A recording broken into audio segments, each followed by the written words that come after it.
नमस्कार। क्या सोने की चमक फीकी पड़ने वाली है?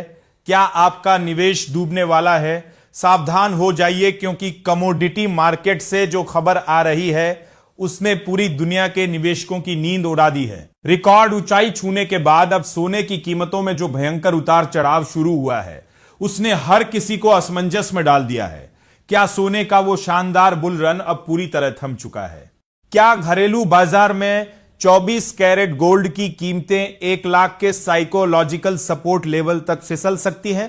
आज की इस बेहद जरूरी रिपोर्ट में हम आपको बताएंगे कि दुनिया भर के दिग्गज एनालिस्ट और ग्लोबल ब्रोकरेज हाउसेस इस खतरे पर क्या बड़ी चेतावनी दे रहे हैं। दोस्तों, साल की शुरुआत से ही सोने के दाम जिस तरह पागलों की तरह ऊपर नीचे हो रहे हैं उसने खरीदारों को डरा कर रख दिया है।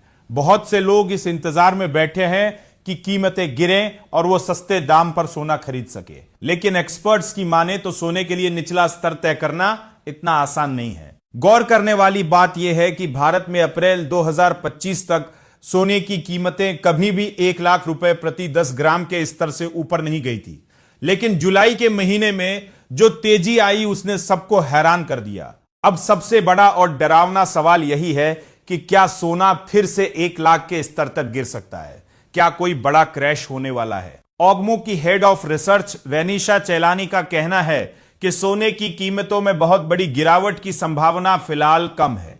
हालांकि बाजार में एक डर का माहौल जरूर है, लेकिन सेंट्रल बैंकों की लगातार खरीदारी सोने को मजबूती दे रही है। एक्सपर्ट्स का मानना है कि सोने का 1 लाख रुपए प्रति 10 ग्राम तक गिरना फिलहाल एक बेहद कमजोर संभावना है।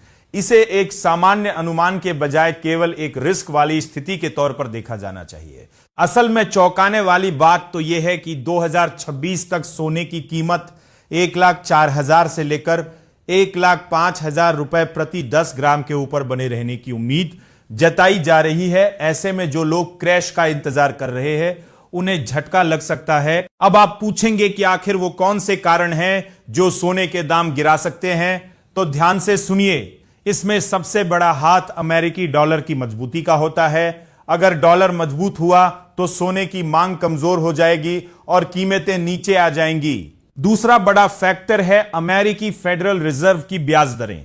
अगर ब्याज दरें लंबे समय तक ऊंची रही तो निवेशक सोने को छोड़कर दूसरे रास्तों पर चले जाएंगे। इसके अलावा अगर दुनिया में चल रहे युद्ध और तनाव कम होते हैं तो सुरक्षित निवेश के रूप में सोने की मांग अचानक घट सकती है। सेंट्रल बैंकों की खरीदारी में अगर थोड़ी भी कमी आई तो कीमतों पर भारी दबाव दिखना तय है। तो अब सवाल यह उठता है कि आपको क्या करना चाहिए? क्या आपको अभी सोना खरीदना चाहिए या थोड़ा और इंतजार करना चाहिए? एक्सपर्ट साफ चेतावनी दे रहे हैं कि सोने के बिल्कुल निचले स्तर यानी बॉटम का इंतजार करना बहुत बड़ा रिस्क हो सकता है। बाजार का सही निचला स्तर पहचानना नामुमकिन है। Senior research analyst Nripendra Yadav के मुताबिक सोने में 5 से 15% या कभी कभी 10 से 20% तक की गिरावट एक सामान्य बात है। इसे क्रैश नहीं कहा जा सकता। इसलिए अगर आप लॉन्ग टर्म इन्वेस्टर है तो एक साथ बड़ी रकम लगाने की बजाय धीरे धीरे निवेश करें।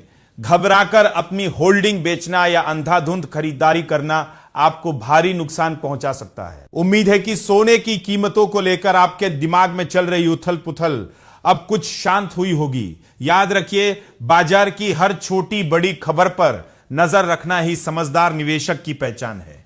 अगर आपको यह जानकारी महत्वपूर्ण लगी और आप चाहते हैं कि हम आपके लिए ऐसे ही रिसर्च बेस्ड वीडियो लाते रहें तो अपनी राय हमें कमेंट बॉक्स में लिखकर जरूर बताएं।